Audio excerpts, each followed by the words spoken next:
Vous ne m'en tiendrez pas rigueur, mais aujourd'hui, je vais vous tourner la deuxième partie de ma vidéo point lecture pour le Pumpkin Autumn Challenge. Et oui, j'en suis navrée. J'ai pris beaucoup de temps pour faire cette vidéo point lecture. Il y avait des vlogs sport, etc. qui m'ont pris du temps.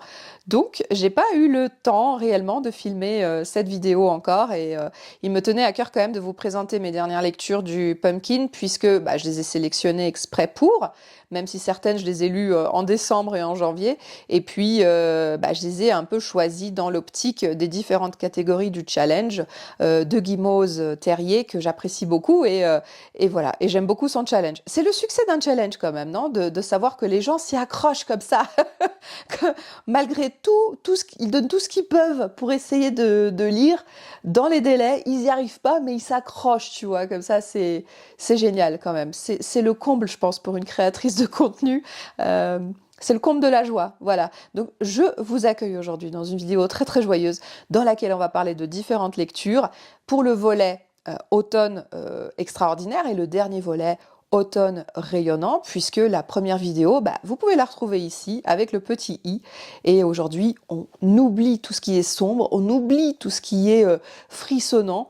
Aujourd'hui, on va attaquer avec automne extraordinaire.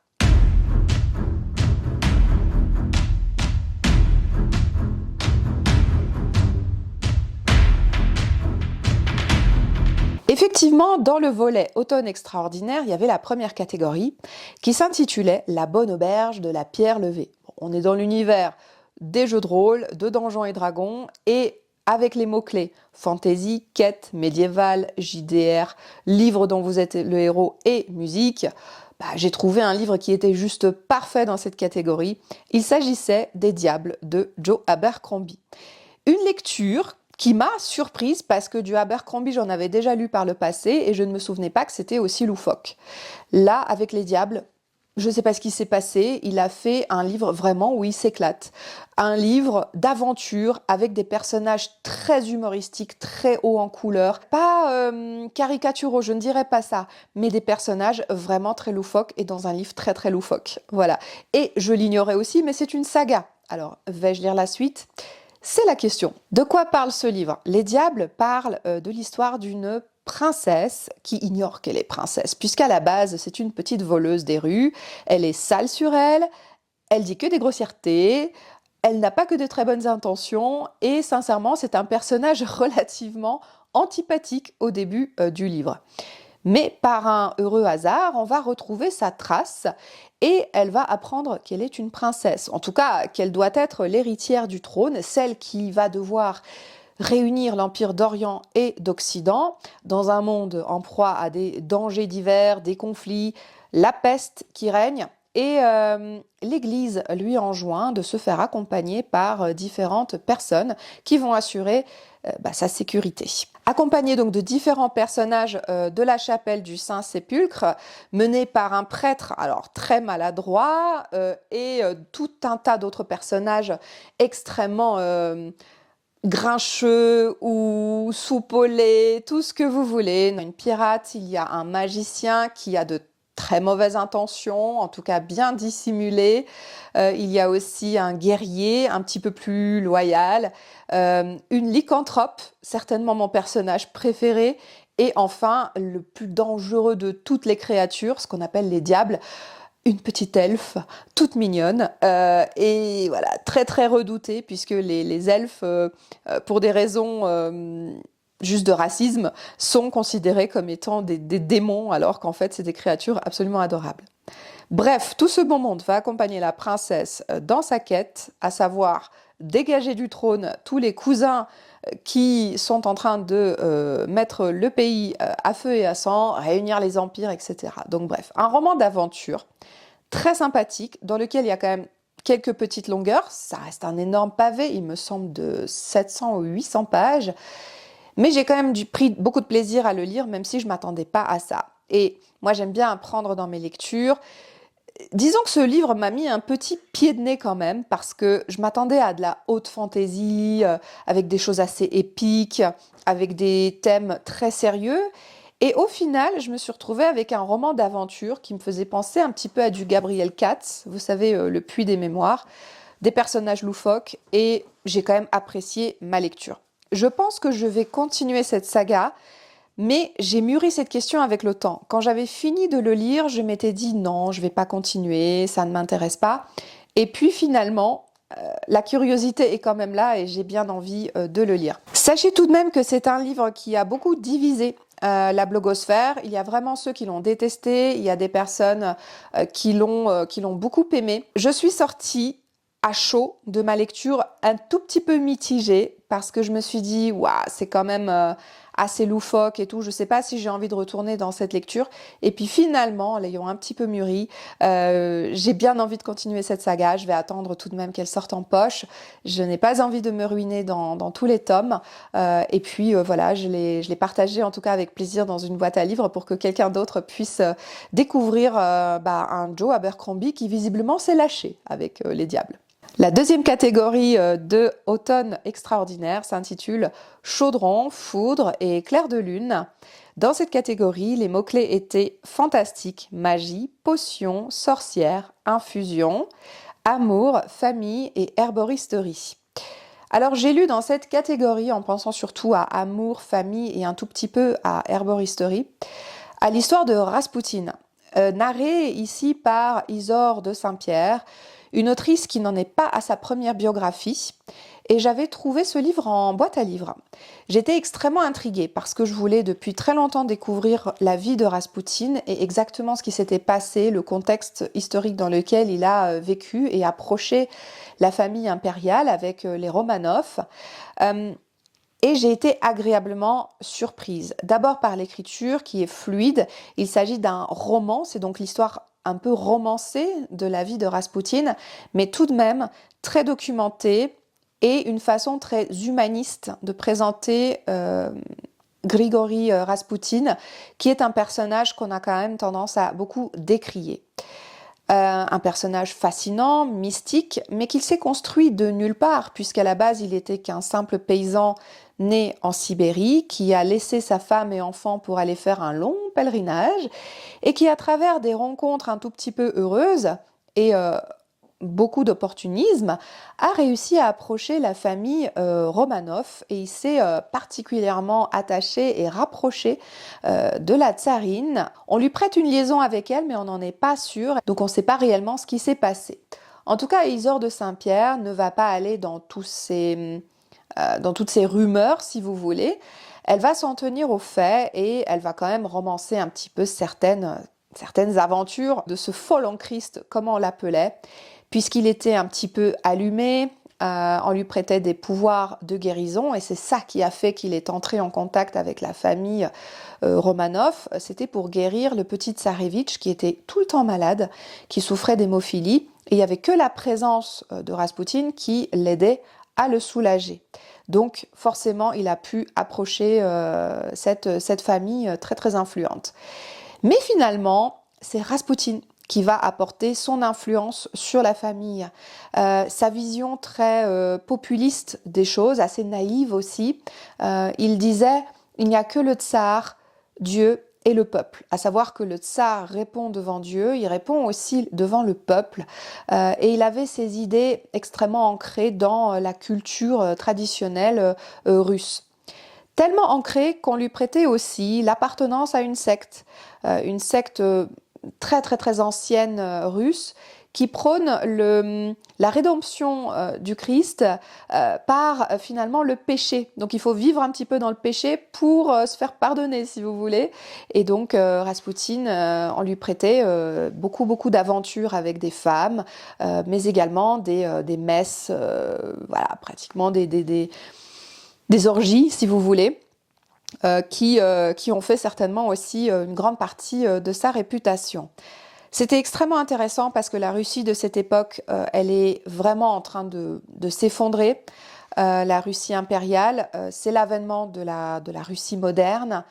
Et le pays est quasiment à feu et à sang, il y a des révoltes populaires et les Romanov sont totalement démunis face à cette situation.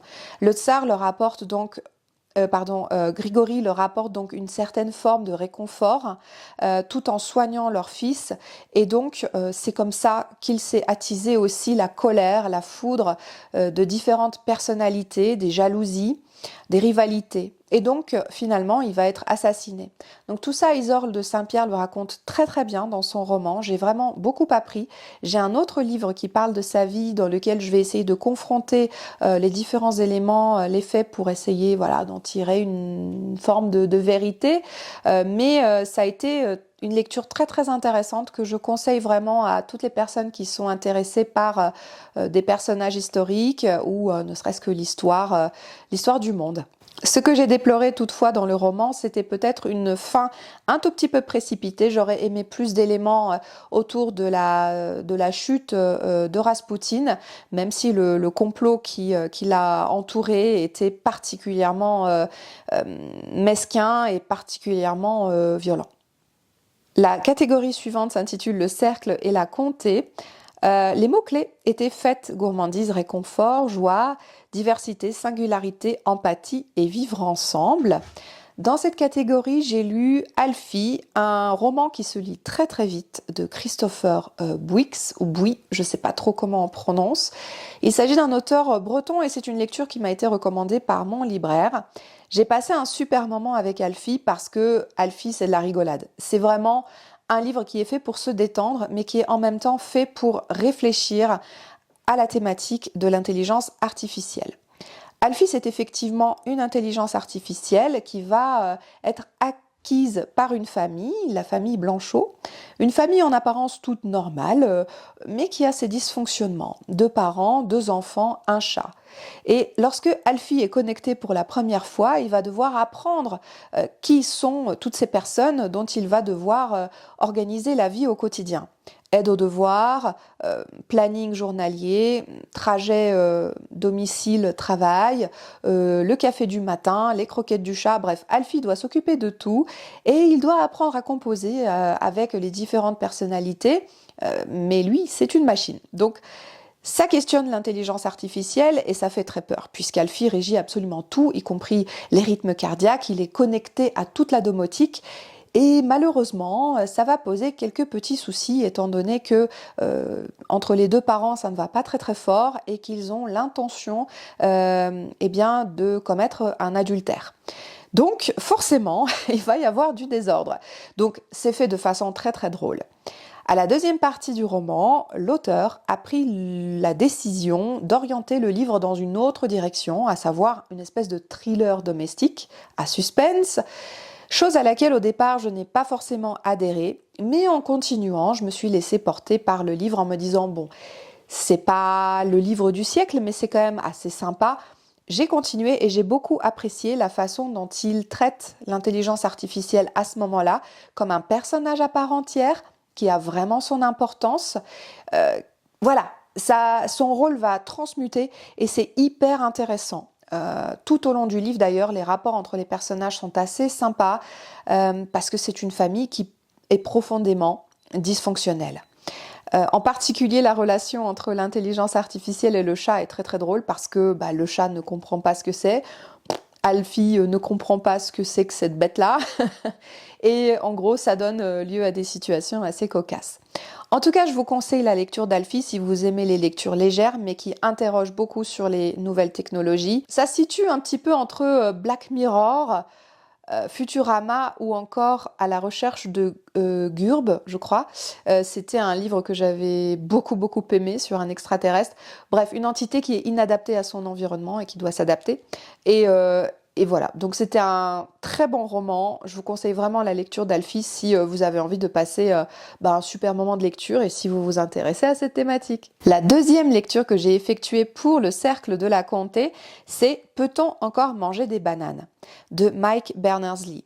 Ici, c'est une lecture relativement rapide à faire, mais peut-être dont l'organisation laisse un peu à désirer et du coup, on s'ennuie un petit peu. C'est pas un livre qu'on peut lire d'une traite, c'est un livre qu'on feuillette, puisqu'il est composé de différents chapitres sur l'impact de notre consommation au quotidien. en émissions de carbone et autres gaz à effet de serre. En gros, l'auteur a fait un calcul très intéressant de l'impact écologique qu'ont nos gestes du quotidien sur l'environnement. Ça peut être le fait de manger des bananes, ça peut être le fait de voyager en avion ou en vélo, ça peut être le fait de consommer ChatGPT, ça peut être le fait d'acheter un collier de perles par exemple.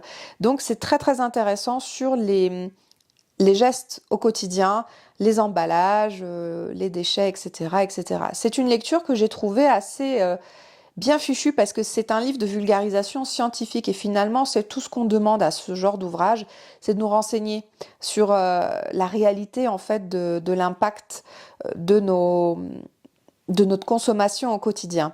Peut-être pour rendre cette lecture un petit peu plus intéressante, il aurait fallu aussi montrer la partie recyclage, à quel point elle est défaillante sur beaucoup des objets de consommation courante. Malheureusement, le livre ne contient pas ces informations-là. N'empêche que c'est un livre qui est aussi qui se vend plutôt très bien parce qu'il est assez intéressant et ça manque un petit peu dans la littérature contemporaine de ce type d'ouvrage. Donc j'ai bien apprécié, mais c'est une lecture que je vous conseille si vous êtes vraiment curieux sur la consommation en carbone de vos gestes du quotidien.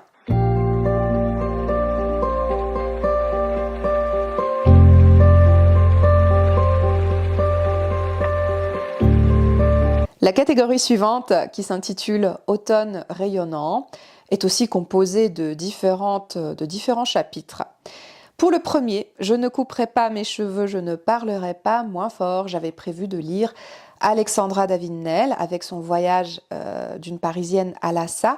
Malheureusement, je n'ai pas encore réussi à faire cette lecture. Elle est ici avec moi, mais je ne pense pas la lire immédiatement, donc je ne l'ai pas intégrée du tout dans ce challenge. De toute façon, on est d'accord, on est hors cadre, hein. Pour le chapitre Ma meilleure ennemie, dont je vais vous mettre les mots-clés ici, j'ai lu Becky Chambers. Alors ici, il est surtout question de sacrifice, de résistance et de hiérarchie, puisqu'on est sur un vaisseau. En fait, on est dans un livre de science-fiction, c'est le premier tome d'une saga, d'une quadrilogie de Cozy SF, un nouveau genre, on va dire, émergent, dont Becky Chambers est un petit peu l'ambassadrice. Elle a déjà vendu énormément d'exemplaires de cette quadrilogie qui s'appelle Les Voyageurs. Et moi, j'ai lu le premier tome en lecture commune avec Isabelle de l'Antre du Bonheur. Alors, je ne sais pas si Isabelle l'a déjà terminé, néanmoins, moi, j'ai beaucoup aimé ma lecture. Ça m'a fait penser à un de ces épisodes de Star Trek où il y a différentes races sur un vaisseau, où il se passe rien et où il cuisine, il papote, il y a une mini intrigue, mais rien de méchant, voilà. Et ça se lit bien. On est content d'être dans cet univers-là avec ces personnages-là. De la même façon, là, chez Becky Chambers, on est sur le vaisseau Le Voyageur, on est dans l'espace. Ce vaisseau, son rôle, c'est de construire des tunnels spatiaux pour permettre à d'autres usagers de voyager en toute sécurité. C'est un vaisseau qui est fabriqué de briques et de brocs, piloté, en tout cas dirigé par un humain et piloté par plusieurs extraterrestres. Et nous, on va assister une humaine qui s'appelle Dorothy Harper, je crois, je ne veux pas vous dire de bêtises, sinon je mettrai ici son vrai nom, qui se fait embaucher comme greffière à bord de ce vaisseau. En fait, elle trafique son CV parce qu'elle fuit son passé. Et elle va se faire embaucher comme greffière, dont le rôle va consister à décrocher de gros contrats, à donner plus de crédibilité vis-à-vis des autorités et surtout à décharger le capitaine du vaisseau de toute la paperasse. Elle va se frotter immédiatement aux différentes personnalités à bord de ce vaisseau, à des extraterrestres, des créatures qu'elle ne connaît pas. Elle va devoir manger avec eux, dormir avec eux, vivre dans un espace confiné et c'est pas rien. Et donc Becky Chambers raconte vraiment avec beaucoup de douceur et bien sûr d'inclusivité aussi, puisqu'il est question de ça, les rapports de ces différents personnages qui vont devenir des amis, qui à travers différentes épreuves vont se rapprocher. Et c'est extraordinaire, on a des histoires d'amour entre femmes, entre hommes, entre humains et intelligence artificielle, entre humains et extraterrestres. Il y a beaucoup de bienveillance entre les personnages. C'est ça qui m'a beaucoup frappée, c'était vraiment cette empathie qu'ont les personnages les uns envers les autres. Ils se demandent toujours comment il va. Est-ce que sa maladie est en train de lui faire du mal? Est-ce que sa blessure est en train de lui faire mal? Est-ce que ce personnage a été froissé parce que je lui ai dit ça? Et ça, on le rencontre jamais dans de la science-fiction, ou en tout cas rarement, puisque tout est basé sur l'action, sur le dynamisme, sur les explosions. Là, il n'est pas question de ça. Il est question d'une cohabitation entre différents personnages. C'est très intéressant, vraiment, très inclusif, beaucoup de bienveillance. Et écoutez, moi, je vais continuer cette saga avec Isabelle dès qu'elle est prête à enchaîner avec le tome 2. La catégorie suivante s'intitule Pour nous qui avons besoin de souffler. Et j'avais prévu de lire 2 ouvrages, Lorsque le dernier arbre de Michael Christie et aussi Héliosphéra de Wilfried Nsonde. Alors ici, avec pas mal de mots de cette catégorie, en particulier ceux qui sont axés sur l'écologie, j'ai lu Lorsque le dernier arbre de Michael Christie. Malheureusement, dès les premières pages, je n'ai pas réussi à rentrer dans cette histoire qui se déroule sur différentes générations, notamment en 2038, dans un avenir où malheureusement les arbres ont quasiment disparu de la surface de la Terre. On ne sait pas réellement ce qui les a décimés, même si l'auteur donne des éléments qui sont assez troublants et on se dit « waouh, ça pourrait nous arriver ». Une jeune femme s'occupe de tenir une sorte de parc des arbres où les gens peuvent venir pour visiter les différentes variétés d'arbres. C'est un des endroits sur Terre où il demeure encore des arbres. Toutes les forêts vierges ont été décimées, voilà, il n'y a plus du tout de plantes sur Terre. Donc c'est un livre assez anxiogène, mais très rapidement on va basculer, parce qu'il est une question d'héritage, vers les années qui nous précèdent, à savoir dans les années 30, avec une histoire de bébé, d'enlèvement d'enfants, et puis d'histoire d'héritage, quoi.